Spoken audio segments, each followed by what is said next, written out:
Estamos de volta com o nosso programa Sempre com Você na quinta-feira do Direito. E você, como eu já disse, vou repetir, é convidado a participar conosco no 3349-1015, então no 984-199938.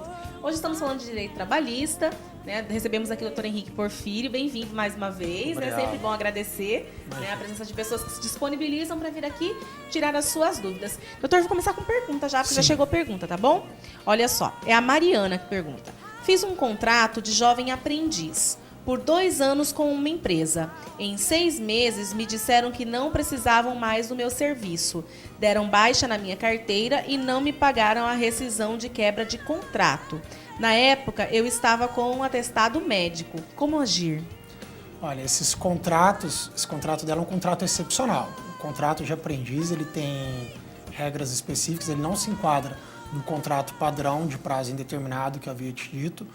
Ele se enquadraria, ele seria um contrato, uma espécie de, uma das modalidades do contrato por prazo determinado. Por quê? Ele tem prazo específico, ele tem algumas peculiaridades. Exatamente. 2 anos, ela mesma já mencionou.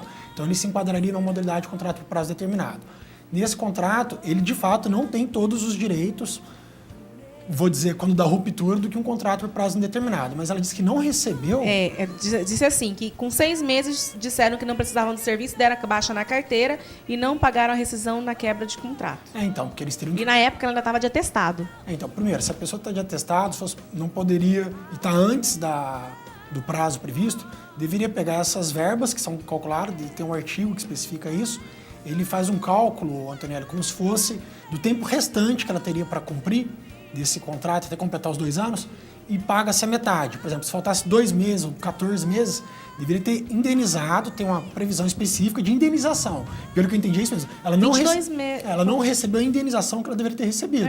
Ela pode acionar a justiça, procurar um advogado trabalhista para acionar, para ver como está esse termo desse contrato dela, para ela receber essa diferença. Porque eles podem romper assim o contrato, será? Então, romper, ele tem que apresentar um justo motivo. E se ele rompeu antes do término do prazo ajustado, ele tem que indenizar ela. Não basta ele dispensar ela. Ele tem que indenizar uma indenização correspondente a esse restante que faltava do período combinado.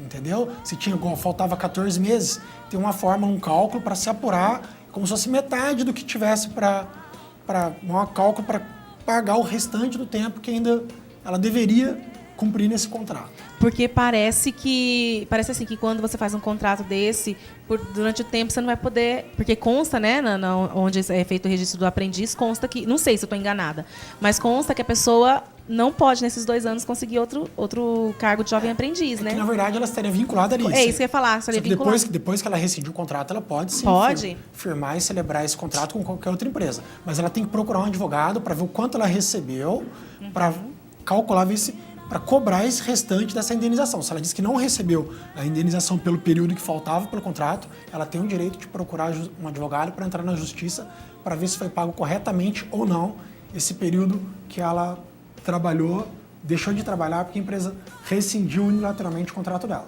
E nessa época estava com atestado médico ainda, quando foi rescindido o contrato. Acho que piora a situação. Então, pior, porque se fosse um contrato por prazo indeterminado, a pessoa estando afastada, você prorroga. Acontece, não concretiza os efeitos da rescisão, fica suspenso por esse período desse afastamento. No contrato por prazo dela, que é determinado, ainda nem tinha, ela tinha mais 1 ano e pouco, pelo que eu entendi, para cumprir.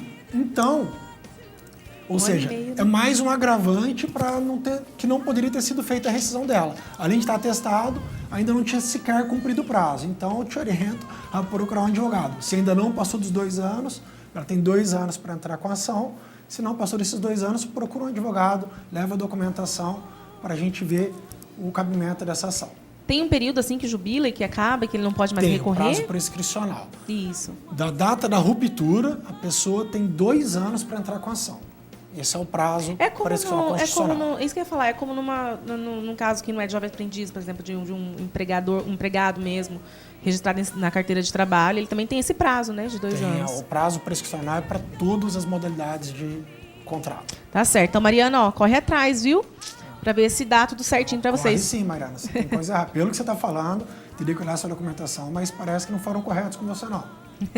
Olha só, todos os contratos, eles têm os mesmos direitos, tanto para os empregados, né, quando eles estão empregados, ou até quando rompe-se o contrato? Então, a primeira resposta, não. Todos os direitos, quando está com o contrato vigente, não, ou quando da ruptura, primeiramente não. O que é garantido para todos, Antonelli, são os direitos básicos.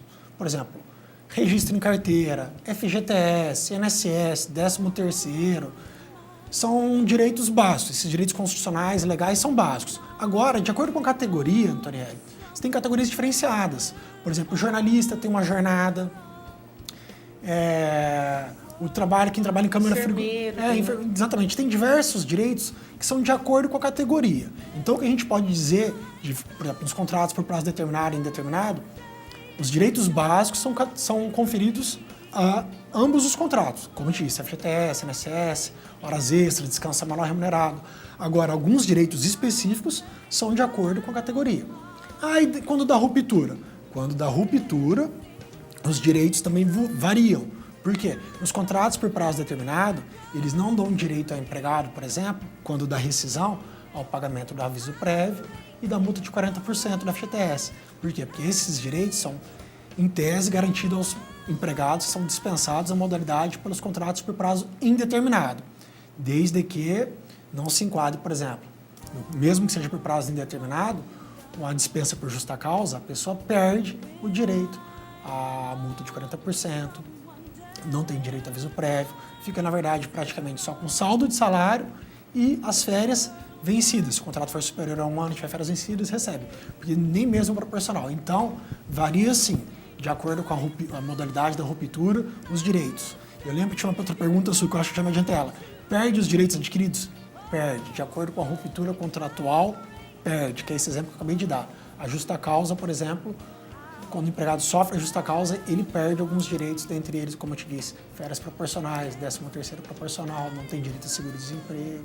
E o que dá a justa causa? Pra gente poder entender muito bem. O que dá a bem. Justa causa? Porque muitas vezes as pessoas falam assim, eu fui demitida por justa causa, mas o que não é a achei justa causa? Que foi. A justa causa é a falta grave cometida pelo empregado. Ela tem um rol taxativo, está ali no artigo 482 da CLT. Tem várias hipóteses, mas resumindo, tem que ser uma falta grave. Como, por exemplo, tem que ser uma conduta desonesta do empregado, se ele pegou um dinheiro, tem que ser um ato de desídia reiterado, o empregado que não faz o que ele tem que fazer, ele cometeu um ato atentatório contra o empregador dele, contra a boa fama do empregador, um ato de agressão contra o empregador ou contra algum outro superior dele, ou até mesmo com algum colega de trabalho, um ato de indisciplina, por exemplo, ele não obedece às ordens do empregador, o empregador passa uma orientação, ele descumpre, ele não segue as ordens da empresa. Tem que ser uma falta grave, tem que ser algo que quebra a fidúcia. O contrato de trabalho ele tem que ter uma fidúcia, tem que ter um respeito, tem que ter uma confiança. Se essa falta for grave o suficiente a quebrar essa confiança e tiver naquelas hipóteses previstas no artigo 482 da CLT, aí o empregador tem o direito de desligar o empregado por justa causa. Temos outra pergunta aqui, olha só. O Lincoln pergunta assim, por que meu amigo recebeu um acerto bom quando pediu demissão e eu não? Por quê?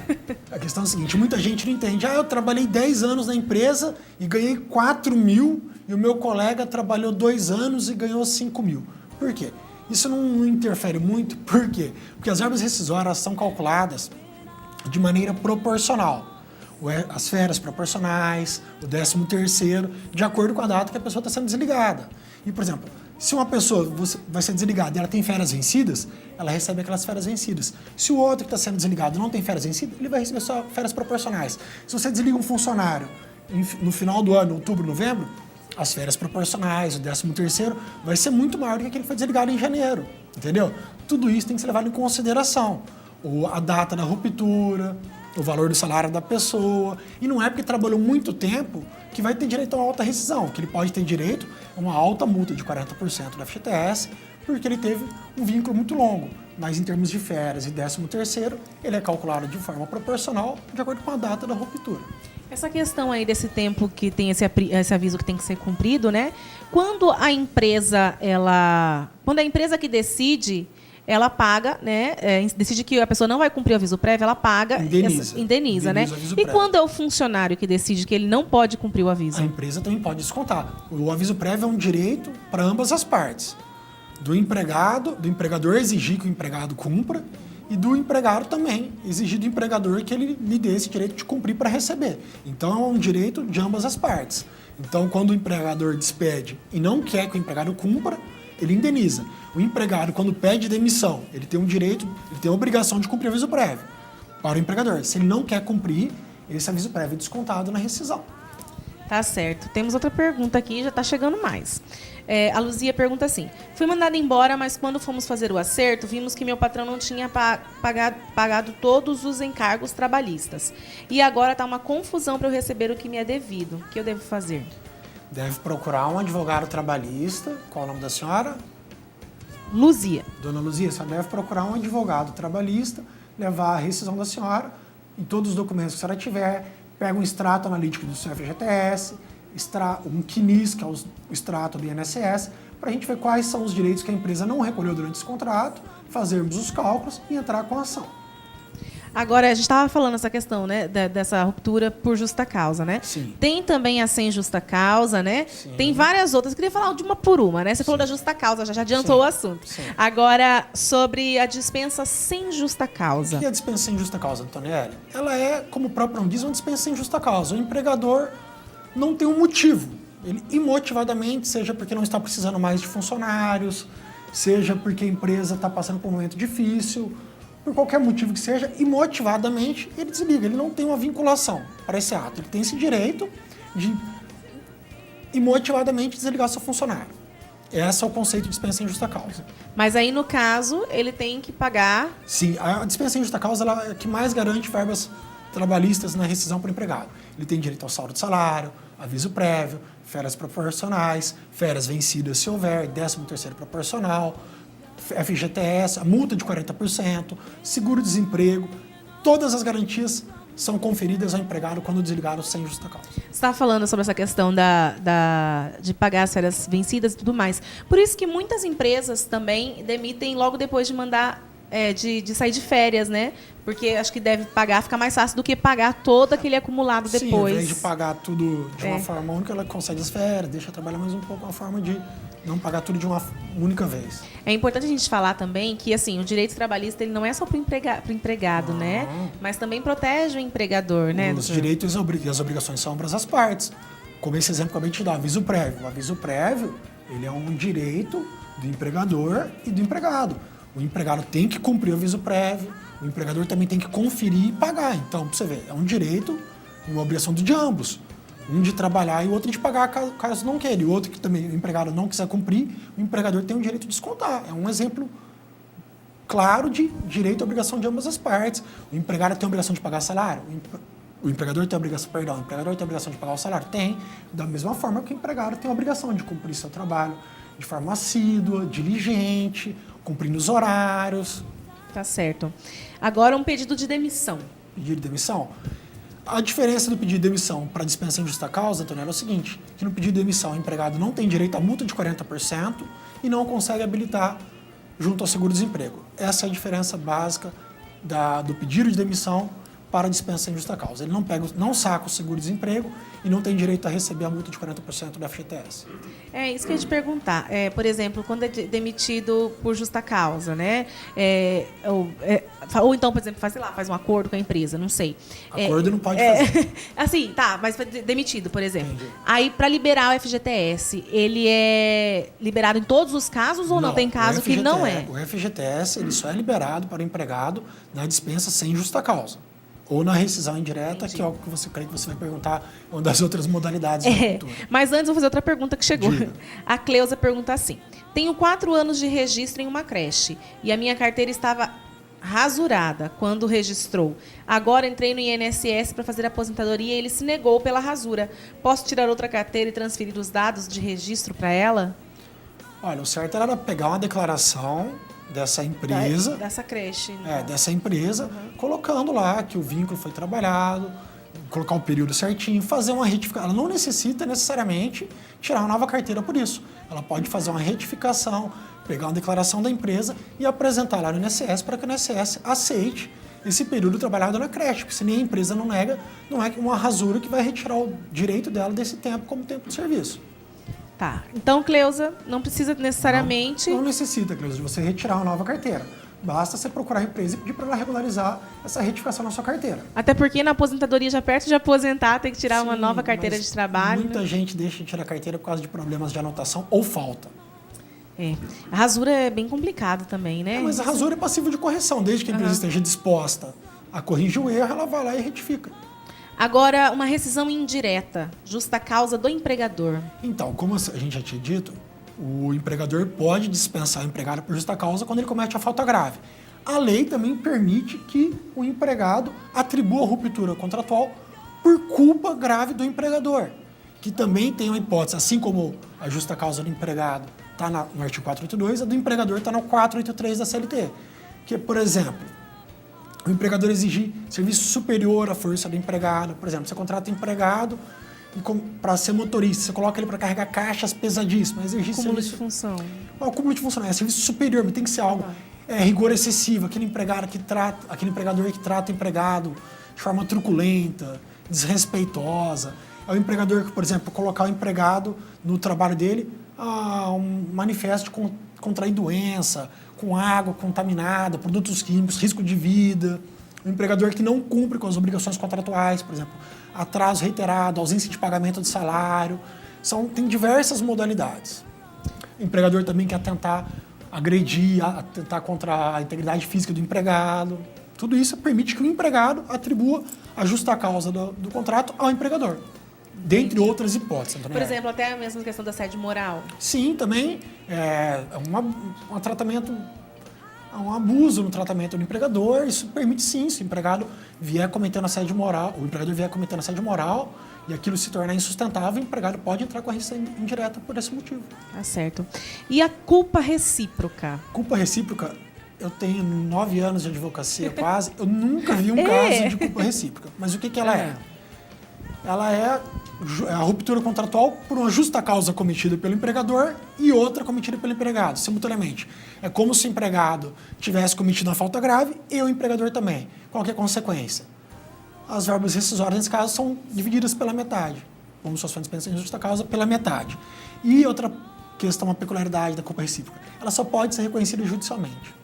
Ela não basta a gente combinar, até porque ninguém vai admitir, né? Eu fui culpado, você também.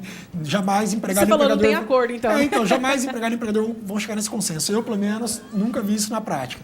E o que se prevê é que isso seja reconhecido judicialmente.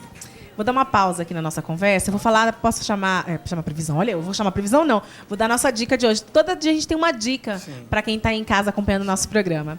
E hoje a dica é para você retirar mais facilmente a pele da beterraba. Isso mesmo, olha só. Só você retirá-la da água fervente e mergulhar imediatamente no recipiente com água fria. A pele vai sair mais facilmente. Legal, né? A nossa dica de hoje. Também gostei. E já estão pedindo para eu chamar intervalo, mas, assim, bem rapidinho para a gente poder entender, né? Parece que houveram algumas... na verdade, na lei, todo dia tem modificação, né, doutor? Bastante. Viu? Pois é. Na questão do seguro-desemprego, mudou alguma coisa? Algo que o pessoal tem que ficar alerta em casa? Uma mudança... Teve algumas, mas a principal dela, que eu acho que o pessoal tem que ficar atento, Antoniela, é a seguinte. Antigamente, a pessoa com 6 meses de trabalho, no caso de dispensa sem justa causa, ela tinha direito ao seguro-desemprego. Podia ir lá dar entrada no seguro-desemprego. Agora não. Agora a regra mudou. Especialmente para o primeiro requerimento, a pessoa tem que ter pelo menos 12 meses de recolhimento num período anterior de 18 meses, ou seja, praticamente dobrou. Nos últimos 18 meses de trabalho, a pessoa tem que ter pelo menos 12 meses de recolhimento, de vínculo. Ou seja, o período de 6 meses passou para 12 meses, para ter o direito ao seguro-desemprego. Relembrando, só tem direito ao seguro-desemprego quem é dispensado sem justa causa ou no reconhecimento da rescisão indireta. Tá certo. E esse seguro-desemprego, ele tem um teto, né? Ele tem um teto. Se eu não me engano, para não falar errado, eu acho que ele está em torno de R$ 1.542, alguma coisa assim, Antoniela. Não chega a R$ 1.600. Tá certo. As parcelas, cada parcela. Isso, né? Eu acho que você vai ter que voltar depois. Com o maior prazer. Pra gente poder falar, né, um pouco mais sobre essa questão do seguro-desemprego. Com o maior prazer, voltarei outro dia assim que convidar. Muito obrigada, viu, pela sua participação. Deus abençoe seu trabalho, sua família também. A todos nós. E a quem está nos assistindo também. Te espero na próxima oportunidade. Ok, aguardo. Tá certo. E você que está em casa, não sai daí não, que a gente já volta com as notícias de hoje com Adam Antonioni, tá bom?